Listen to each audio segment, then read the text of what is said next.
that cookie down. Cookies are for closers. Put that coffee down. Coffee's for closers only. Make sure to leave a like and don't forget to subscribe to Spacebound for more top 10 videos every day. Turn on notifications so you never miss a video. Leave a friendly comment and I'll make sure to reply to every single one of you. Hi and welcome to another Spacebound video, where today we'll be looking at 10 secrets hidden in the Boss Baby. You shall not pass! Number 10. Gandalf the Great. So our main character, Tim, is recognized as a highly imaginative kid, making pretty every environment he's in an interestingly fun one. But I guess he also likes to take inspiration from some of his favorite movies, one of these apparently being Lord of the Rings, and his wizard clock pays undeniable resemblance to Gandalf the Great.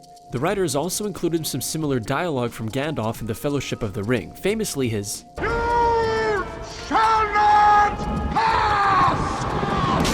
as well as Blubber, you fools! Number 9. Raiders of the Lost Ark.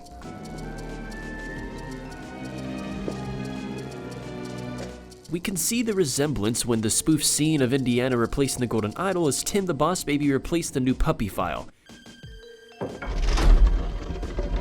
Uh-oh. Oops.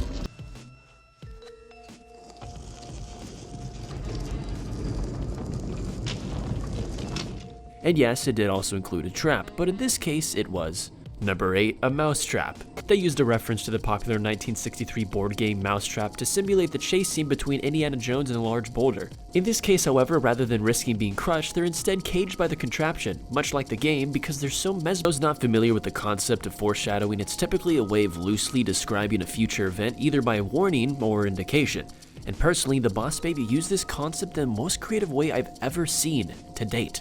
As you may know, after the title sequence, we're shown a cinematic of Tim's room which follows his toy train, but what you might not have known is that the train shows us 8 hints to the film's features, all in chronological order of appearance. The first we see is the taxi, which introduces us to Boss Baby. The second is the police car that Tim and Boss Baby were being chased on. And the 8th being the rocket ship. Number 6. Number change. As we're first introduced to Tim, we see the number 1 on his jersey-style shirt, which pretty much symbolizes he's the number 1 child to his parents. And as he notices Boss Baby coming into play, we see him rushing up the stairs with number 1 on his shirt. But once Boss Baby steps into the lives of Tim's parents, well, we see right as he's jumping down the stairs that his shirt now has number 2, indicating that Boss Baby understandably has become the parents' number 1 priority, and his shirt stays like this throughout the rest of the movie, well, at least until the end when Tim is reintroduced to Boss Baby as a regular baby.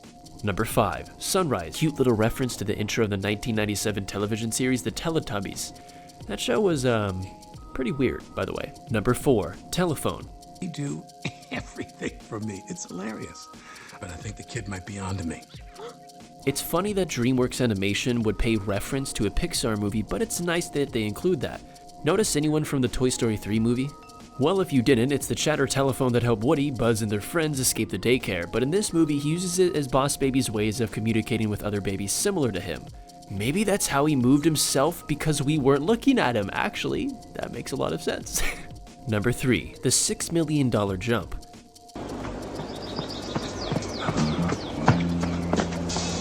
Next is just a simple reference to the $6 Million Man, where the Boss Baby used his famous jumping sound effect when Tim would try to escape the Boss Baby and his friends by jumping from trampoline to the 2nd floor.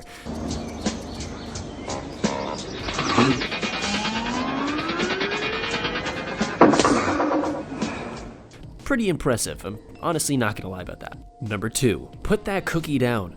The rich get richer, that's the law of the land. Who belongs to the BM? In this scene, we see Boss Baby and the others in the middle of a meeting, discussing why they were sent down.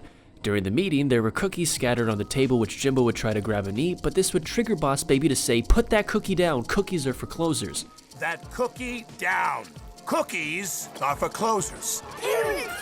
And in the movie Glengarry Glen Ross, Alec Baldwin, who voices over Boss Baby, also played Blake, a hotshot salesman whose iconic line was the same. Put that coffee down. Coffee's for closers only.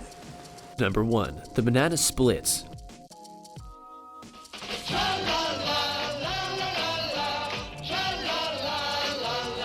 Lastly, directly following the scene of the babies meeting, all the babies' parents would suddenly walk into the room, prompting them to act like normal babies, and you can also hear a song start to play. This song is actually the opening theme song to Banana Split's Adventure Hour, a show that aired between 1968 and 1970. If you haven't been able to tell by this list already, the creators of Boss Baby love their references, so as a little bonus, here's just a few more we were able to gather up along the way. Mary Poppins. If you're not already familiar with the story of Mary Poppins, it's about a wonderful magical nanny who literally swoops in out of nowhere with her umbrella to nanny the bratty, uptight Banks children.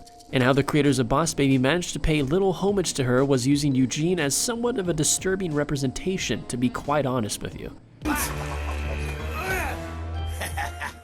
From her famous classy look of a blouse, dress, and hat to the moment when Eugene flies over the home only lightly to descend by an umbrella, there's no hiding who he wishes he could be. All he needs now is literally a bottomless bag. Home Alone.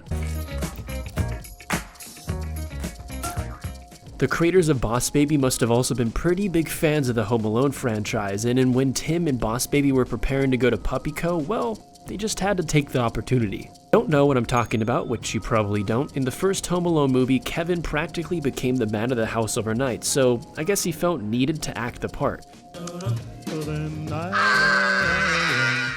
Didn't know it also included the painful act of using aftershave. The same goes for Boss Baby, but hey, you know, gotta look good and be your best, I guess, right?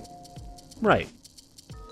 The Matrix. Our next reference comes from the Matrix series. The first one during the scene Boss Baby when Tim learns about Baby Corp and is shown how to get there.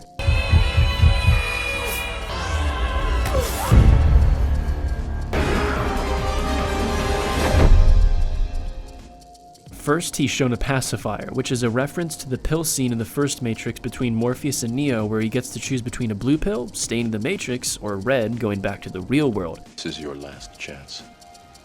After this, there is no turning back. You take the blue pill, the story ends. You wake up in your bed and believe whatever you want to believe. You take the red pill, you stay in Wonderland, and I show you how deep the rabbit hole goes. Another resemblance is the way they're sitting sucking on the pacifiers and how it's similar in the Matrix as well. SWAT. This one is actually a reference to the 1975-76 show SWAT, not the 2003 movie, just so there's no confusion. So during the chase scene between Tim, Boss Baby, and his pals, you can likely hear a dramatic / action-packed theme song in the background as the babies are trying to get Tim's tape.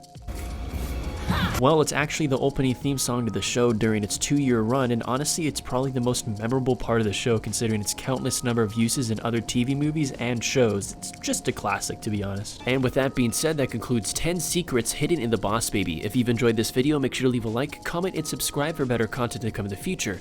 On screen now is going to be annotations to different various videos. If you've enjoyed this one, you might like these ones, or maybe just switch it up and find some random one to watch. But before you do that, make sure to check the description down below to check out the good foundation for a good cause that we have. But other than that, make sure to have yourself a safe and good day.